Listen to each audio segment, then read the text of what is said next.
Hi guys, comment allez-vous? J'espère que vous allez bien. Je suis ici pour vous présenter 6 ouvrages de la littérature haïtienne à ne pas manquer cette année. Je pense qu'ils sont rangés dans l'ordre d'apparition.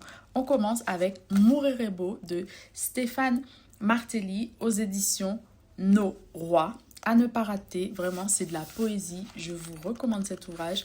Moi, j'ai commencé à le feuilleter, mais je vais le lire et revenir avec mes avis éventuellement. Ensuite, je vous présente Port-au-Prince, Cotonou, Un écho sans retour de Philomé Robert, son deuxième roman aux éditions Caraïbes Éditions. Déjà lu, évidemment, je reviendrai pour vous dire ce que j'en pense. Ensuite, le Grand Prix du roman de l'Académie française avec Passagère de nuit de Yannick Lahens aux éditions Sabine Vespizer.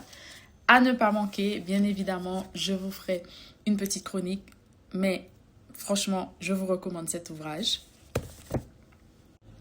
On continue encore avec de la poésie. Je vous ai déjà parlé de cet ouvrage. Vous l'avez normalement déjà vu sur ma chaîne YouTube ou encore sur mon Instagram. C'est Louis-Philippe d'Alembert, L'obscur soleil décor aux éditions Bruno Doucet. De la poésie, de la sensualité à ne surtout pas manquer également et que j'ai beaucoup apprécié. Je vous recommande en tout cas la littérature haïtienne, vous le savez. Je vous recommande la poésie des artistes haïtiens évidemment, et je vous recommande bien évidemment la poésie aux éditions Bruno Doucet. On continue avec Nos solitudes, traduit par Stanley Péan, des Ducs d'Antica, aux éditions Mémoire d'Encrier, qui se présente comme ceci. Un ouvrage que j'aime particulièrement à cause de ceci également.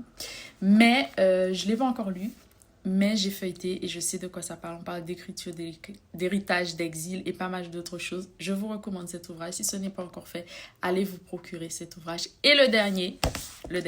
Et je vous disais, l'un des ouvrages que j'attendais pour l'année 2025, enfin, c'est Faire taire le passé, pouvoir et production historique, traduit de l'anglais par Paulin Dardel aux éditions Luxe.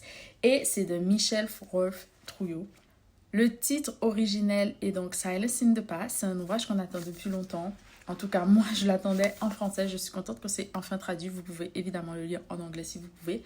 Foncez, ne ratez pas ces ouvrages. Je vous assure, vous allez vous régaler.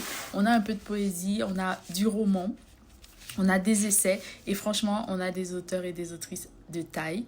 En plus, je pense qu'on a 3 femmes et 3 hommes. Donc, allez piocher dans ces listes. Allez lire aussi tous les ouvrages de ces auteurs et de ces autrices si vous avez l'occasion de le faire. Et comme je vous disais, vive la lecture. Bisous, à bientôt. Abonnez-vous. Mouah.